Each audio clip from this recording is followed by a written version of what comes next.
नमस्कार दोस्तों, दिल और दिमाग पॉडकास्ट के एक नए एपिसोड में आपका स्वागत है। आज हम बात करेंगे नींद या स्लीप और स्लीप हाइजीन यानी नींद की स्वच्छता के बारे में। ये तो हम सभी जानते होंगे कि नींद हमारे लिए बहुत ही मायने रखती है।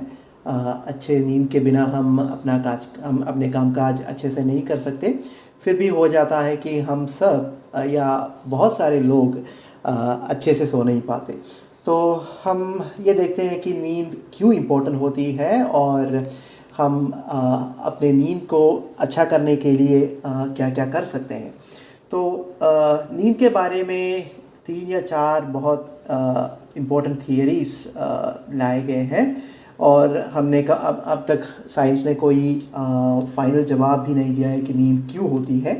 तो एक थियरी होती है रिपेयर एंड रेस्टोरेशन थियरी, जो कहती है कि नींद हमारे बॉडी के जो फिज़िकल प्रोसेस होते हैं, बॉडीली प्रोसेस होते हैं, उनको रिवाइटलाइज और रेस्टोर करने के लिए होती है और प्रॉपर फंक्शनिंग जो बॉडी का होता है उसके लिए नींद बहुत मायने रखती है। ये है रिपेयर एंड रेस्टोरेशन थियरी। दूसरा थियरी है एवोल्यूशनरी थियरी, जो कहता है कि नींद एक तरह का इनएक्टिविटी पीरियड होता है और जब हम वेकिंग स्टेट में होते हैं तो एक एक्टिविटी का पीरियड होता है। तो ये एक्टिविटी और इनएक्टिविटी का जो लूप होता है, ये एवोल्यूशन के एक साइड इफ़ेक्ट हुए है और इसमें हम एनर्जी को कंसर्व करते हैं, ये एवोल्यूशनरी थियरी कहता है। तीसरा थियरी है इंफॉर्मेशन कंसोलिडेशन थियरी, जिसको हम मेमोरी कंसोलिडेशन भी कह सकते हैं, जो कहता है कि नींद हमारे जो डे टाइम में इंफॉर्मेशन, जो भी सिग्नल्स, इंफॉर्मेशन, नई चीज़ें हमारे ब्रेन के सामने आती हैं, इनको प्रोसेस करने के लिए नींद होती है। जब नींद होता है तभी हम इस तरह के इंफॉर्मेशन को प्रोसेस करते हैं और इनमें कुछ इंफॉर्मेशन हम मेमोरी में जाके स्टोर करते हैं, कुछ को हम डिस्कार्ड कर लेते हैं। तो इस प्रोसेस के लिए नींद होती है। ये है इंफॉर्मेशन कंसोलिडेशन या मेमोरी कंसोलिडेशन थियरी। और एक चौथा भी थियरी है जिसका नाम है क्लीन अप थियरी, जो कहता है कि मेमोरी नींद में हम ब्रेन में जो भी एक्टिविटी होते हैं इनकी क्लीन अप एक्टिविटीज़ होती है। तो ये है चौथा थियरी। ये सब साइंस अभी कंसिडर कर रही है और एक्सपेरिमेंट्स भी चालू हैं नींद को अच्छे से या ये जो फिनोमिनन होता है नींद का, इसको और अच्छे से समझने के लिए। लेकिन एक चीज़ तो हम सबको मालूम होता है कि नींद बहुत इम्पोर्टेंट होता है और इसको हम कोई लोन के तरह या मनी के तरह हम नींद को नहीं ले सकते। इसका मतलब ये हुआ कि अब एक रात आपने नहीं सोया तो 2-3 दिन आप ज़्यादा सोकर इसका जो कर्ज होता है उसको निपट लेंगे, ऐसा नहीं होता। You can not make up for lost sleep by other days. हम ट्राई कर सकते हैं, लेकिन अगर कंसिस्टेंटली आपका नींद बहुत कम होता है, इसका लॉन्ग टाइम इफ़ेक्ट्स बहुत ज़्यादा हो सकते हैं। और नींद और मानसिक स्वास्थ्य या मेंटल हेल्थ के एक रिश्ता होता है और ये एक म्यूचुअल रिलेशनशिप होता है। तो मेंटल हेल्थ और नींद का एक है डिप्रेशन, एंग्जाइटी, जिस तरह के डिसऑर्डर्स जिनको होता है, उनके स्लीप के पैटर्न में, स्लीप के क्वालिटी में बहुत ज़्यादा इम्पैक्ट होती है। और जैसे जैसे इनका ये डिसीज़ के लिए हम मेडिकेशन लेते हैं, वो उनका स्लीप नॉर्मल हो जाता है। और एक रिवर्स रिलेशनशिप भी है। अगर आपका आपका नींद बहुत कम होता है और आपको स्लीप डिप्रिवेशन जिसे हम कहते हैं, इसके बहुत सारे ज़्यादा शॉर्ट टर्म इफ़ेक्ट्स होते हैं, जैसे कि आपका स्ट्रेस लेवल बढ़ जाता है, इमोशनल डिस्ट्रेस ज़्यादा हो जाती है, आपकी जो मेमोरी होती है और या जो भी हमारे हायर लेवल मेंटल प्रोसेस होते हैं, ये सब इम्पैक्ट हो जाते हैं शॉर्ट टर्म स्लीप डिप्रिवेशन से। और जब आपको लॉन्ग टर्म स्लीप डिप्रिवेशन होता है, ये जो स्लीप डिप्रिवेशन होता है, ये अगर महीनों तक या सालों तक चलता हो तो हाइपरटेंशन का रिस्क ज़्यादा हो जाता है, कार्डियोवास्कुलर इश्यूज़ ज़्यादा हो जाते हैं, कुछ लोगों के लिए डायबिटीज़ का रिस्क बढ़ जाता है। इस तरह के बहुत ज़्यादा फिज़िकल रिस्क भी बढ़ जाते हैं अगर आपको लॉन्ग टर्म के लिए स्लीप डिप्रिवेशन हो जाता है। तो और ये शॉर्ट टर्म या लॉन्ग टर्म हो आपका स्लीप डिप्रिवेशन जो होता है, इससे जो हम सर्कैडियन रिथम या बायोलॉजिकल क्लॉक कहते हैं उस पर भी इसका असर पड़ जाता है। तो अब हम देखते हैं कि स्लीप हाइजीन के लिए क्या हम क्या कर सकते हैं, अगर आपका स्लीप बहुत कम होता है या इसका क्वालिटी बहुत लो रहता है तो इसको अच्छा करने के लिए हम क्या कर सकते हैं। तो एक चीज़ है, हम स्ट्रेस मैनेजमेंट को इम्प्रूव कर सकते हैं।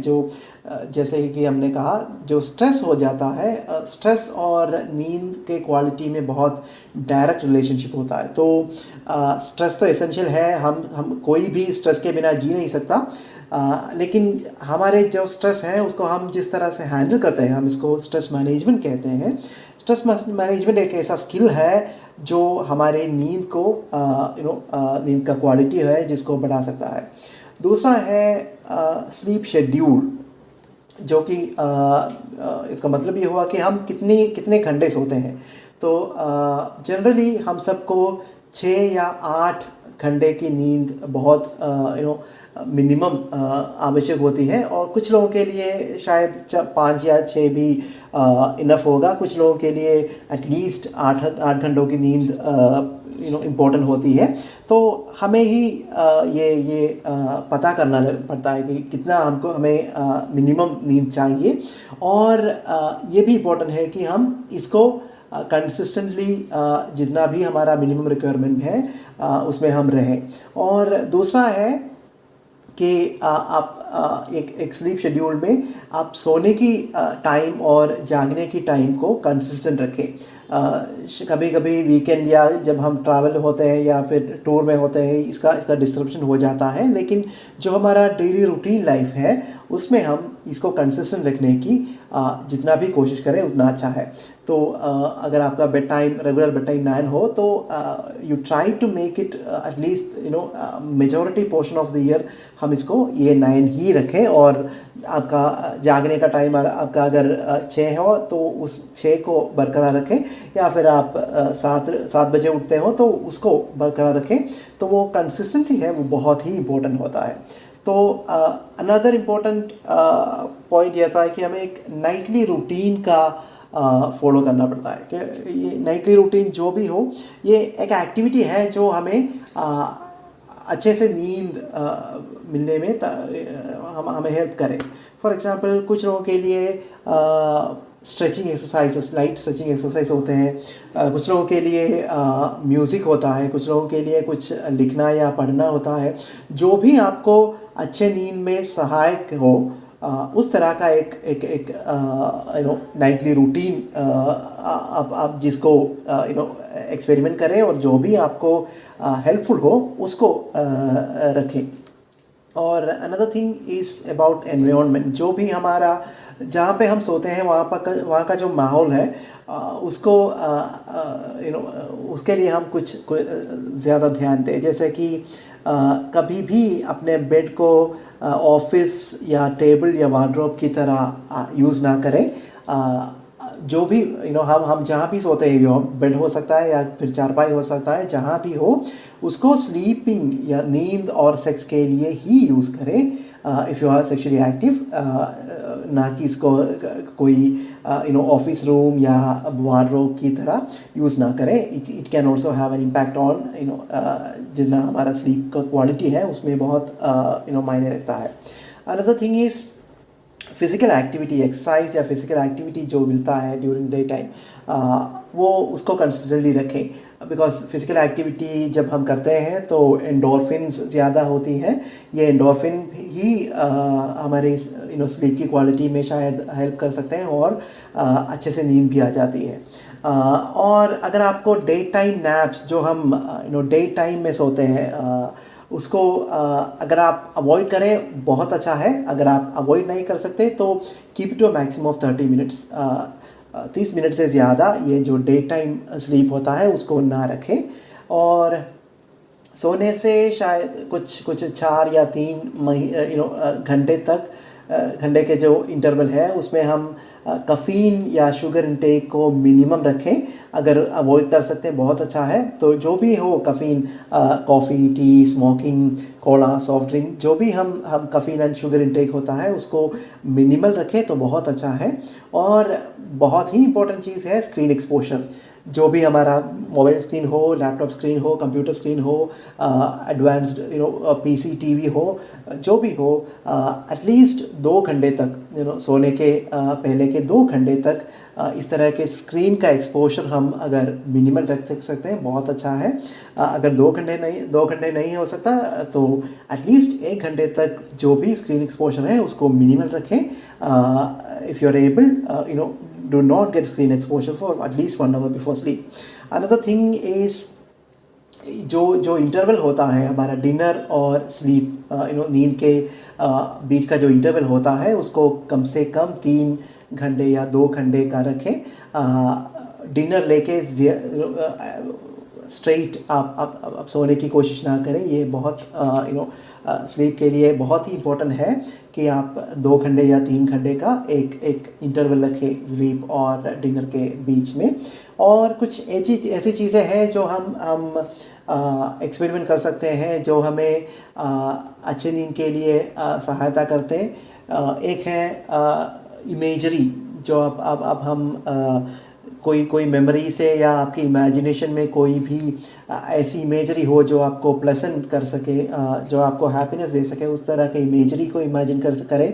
कुछ लोगों के लिए ये काम करता है, कुछ लोगों के लिए ब्रीथिंग एक्सरसाइजेस काम करते हैं अच्छे से नींद के लिए, और कुछ लोगों के लिए शायद काउंटिंग रूटीन्स जहाँ पे हम 100 से 1 तक काउंट कर सकते हैं या 1000 से 1 तक काउंट कर सकते हैं। कुछ लोगों के लिए ये डिस्ट्रप्टिव भी हो सकता है। अगर आपको ये नहीं वर्क करता तो डू नॉट डू।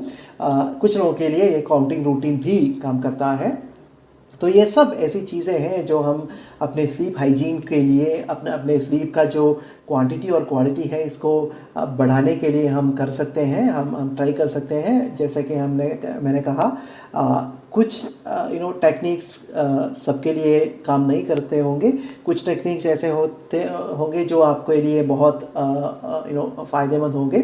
जो भी हमारे लिए वर्क करता हो उसमें हम कंसिस्टेंसी रखें। स्लीप शेड्यूल का ध्यान दें। स्लीप नींद के पहले का स्क्रीन एक्सपोजर है उसको मिनिमल रखें। डिनर और नींद के बीच का जो टाइम है उसको कंसिस्टेंटली 2 या 3 घंटे का रखें। इस तरह की चीज़ें हम सब हमारे नींद की जो क्वालिटी और क्वांटिटी है उसको बढ़ाने के लिए हम कर सकते हैं, हम एक्सपेरिमेंट कर सकते हैं। आपके अटेंशन के लिए धन्यवाद। फिर मिलेंगे।